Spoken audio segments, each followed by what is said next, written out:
What is going on, fight fans? It finally happened. It finally happened to me.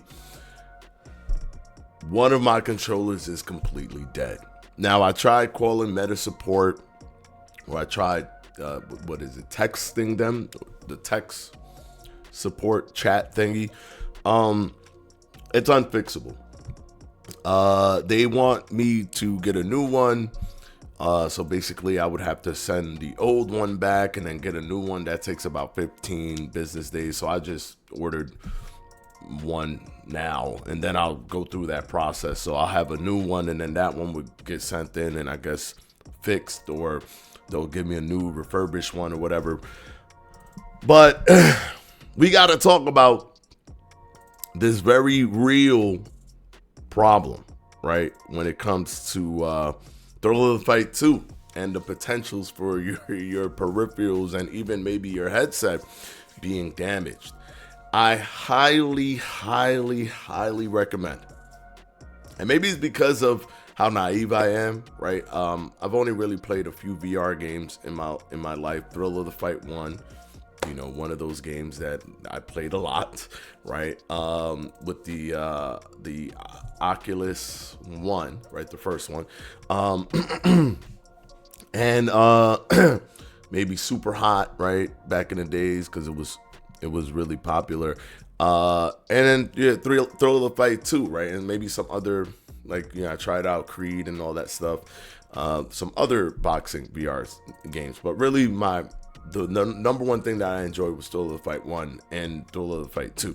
And I know a lot of people like Thrill of the Fight 1 over Thrill of the Fight 2, but I 100% like Thrill of the Fight 2 over Thrill of the Fight 1, but that's because I'm a competitive person. And yes, I know there's going to be limitations to that, but I would take competing against someone over the super perfection of and obviously the much easier, thing to code when it comes to just fighting a CPU, right?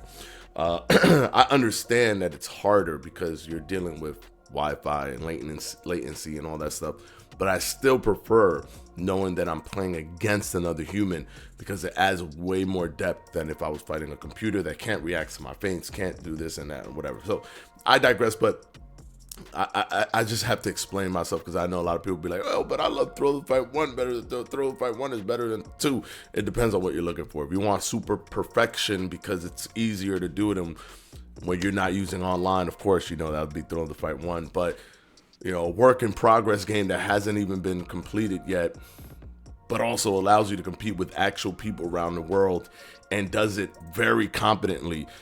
Thrill of the Fight 2, there's no comparison, right? But herein lies the problem with Thrill of the Fight, is that it's a darn good fitness game.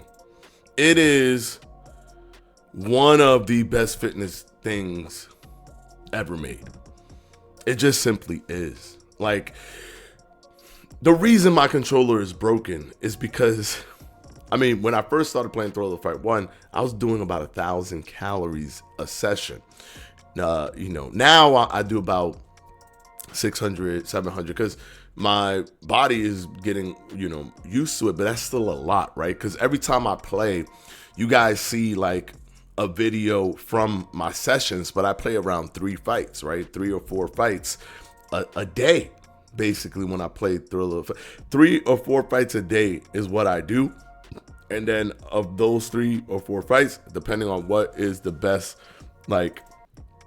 video to put together to either help you guys or whatever, or kind of tell the better story or whatever, then I'll post that. But you're only seeing one of the videos of the 3 or 4 fights one of the fights of the 3 or 4 fights that I have a day. I sweat like crazy because of this game. I have to cover my television screen because if not, a lot of sweat is going to drop onto the screen. So there's so much sweat because I'm lit. The amount of cardio that you're doing playing a game is insane, right? I think this is up there with what Pokemon Go was doing back in the days, right? Making people just walk. People that never thought they would ever walk, you're walking. It's such a good gameplay loop. It's such an entertaining gameplay while you're in the moment that you kind of know that you're burning calories or you're improving your cardio, but you're really just playing the game, and it requires you, as a byproduct, you have to kind of up your cardio and kind of, burn a lot of calories. So when the burning of the calories is just a byproduct of just a great experience, you automatically, like, this, like, kudos, right, to the team, right? Like, they made a game that forces you to, like, just burn calories, but not because you want to, just because it's gonna happen, because you're trying to be good at the game, and the gameplay loop is so enticing, you want to keep playing it. So yes, it probably will destroy your controllers and your headset if, right, this is why I beg of you, and this is more of a warning video than anything else. Buy peripherals, buy additional accessories that will protect your controllers, like the silicone wraps around them with the straps or whatever that are sweat protected, the VR kind of whatever that is, that's sweat protected, right? Buy all of those things to protect your VR. Even though you probably have the warranty, it's a pain in the butt, because you're gonna have to send it to them, they send it back to you. The whole process takes about 15 business days. So if you include, Saturdays and Sundays, that's darn near, 20 days, right? You don't want to deal with that. You don't want to deal with that. So luckily for me, the only thing that broke was my right hand controller. My left hand controller is fine. My headset is fine. I will be getting, protectors for my headset, protectors for my left hand, and for my right hand controller when my right hand controller comes in. But I've already, ordered that stuff. So yeah, this is just a public service announcement to let you know that Thrill of the Fight is so good at at the fitness part of it that the sweat damaged my right hand, right, and my right hand controller. And this is just what happens when you play every day. And I play it every single day, right? Every single day, be it the morning or at night, right? Depending on if I have to do something in the morning, I'll play it at night, and then I will record everything, but I will release the video in sometime in the afternoon, like 12 or 1 the next day. If I don't have to do anything, I'll play it in the morning. But I'm always banking videos, right? So it doesn't mean that you're not going to get videos from me. The next video that I'm going to put out actually tomorrow is going to be me using the full ring and the analog to test the new V3 damage in that environment. So you don't want to miss that video. So hit the subscribe button and all that, so that you could get the notification and the notification bell, so you could get that notification as soon as that video drops. But yeah, you can break it. I even searched up, I'm like, can sweat damage your controller? Yes, it can. It could damage your headset and controllers if you don't protect it. I'm sure there's a lot of games that don't require you to sweat like crazy, but Thrill of the Fight 2 is a game that makes you sweat like crazy.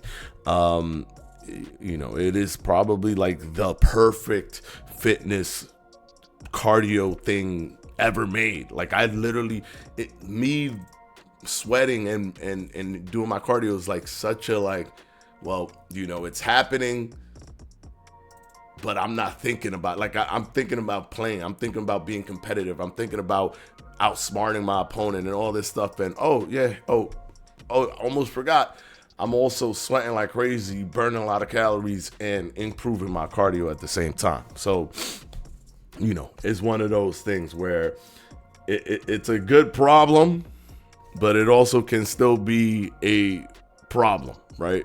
If you don't protect your controller. Sweat can get into the microchips and stuff. It can seep in, and the salt from the sweat can damage a lot of the microchip stuff. And yeah, my controller was hitting me with the SOS blinking light, and there was nothing that I could do at that point. Right? I had to just accept it and move on and get another controller. But luckily, like I said, I do a bunch of fights, so we have a bunch of fights banked. So we'll be talking about more fights as we wait for the controller to get here. All right. Anyways, hopefully this video is helpful for you. So if you're playing it without any protection, hopefully, and nothing has happened yet, I strongly advise you to buy stuff to protect it. And if you notice, this video is not sponsored by any type of like silicone. This is me literally telling. No one came up to me and said, "Hey, why don't you like sell that?" No one has done. I'm simply telling you, buy it from wherever you need to buy it from, whatever person, whatever place, as cheap as you need to get it, whatever. I am truly telling you, without any advantage or to gain money or anything. There's no link down, so I don't know where you would get it. Just get it. I'm truly telling this to you so that you could protect your headset and your controllers. Anyways, until the next one, guys, this was just a public service announcement for today. Had to let y'all know just in case. So if anything pops up and you know that I can't really just test that right away, it's probably because I haven't received my right controller yet. Anyways, until the next one, guys, peace out.